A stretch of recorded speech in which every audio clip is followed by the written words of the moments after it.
بسم اللہ الرحمن الرحیم۔ اے ایمان والو، جب تم کسی وقت مقرر تک آپس میں ادھار کا معاملہ کرو تو اسے لکھ لیا کرو، اور چاہیے کہ تمہارے درمیان لکھنے والا انصاف سے لکھے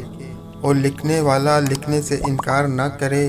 جیسا کہ اس کو اللہ نے سکھایا ہے، تو اسے چاہیے کہ لکھ دے اور وہ شخص بتلاتا جائے کہ جس پر قرض ہے اور اللہ سے ڈرے جو اس کا رب ہے، اس میں کچھ کم کر کے نہ لکھائے۔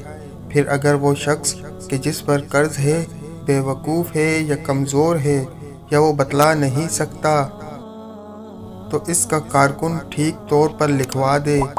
اور اپنے مردوں میں سے 2 گواہ کر لیا کرو۔ پھر اگر 2 مرد نہ ہوں تو 1 مرد اور 2 عورتیں،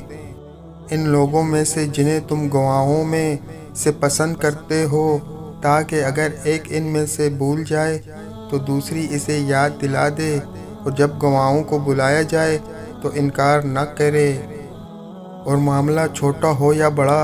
اس کی میعاد تک لکھنے میں سستی نہ کرو۔ یہ لکھ لینا اللہ کے نزدیک انصاف کو زیادہ قائم رکھنے والا ہے اور شہادت کا زیادہ درست رکھنے والا ہے، اور زیادہ قریب ہے اس بات کے کہ تم کسی شبہ میں نہ پڑو،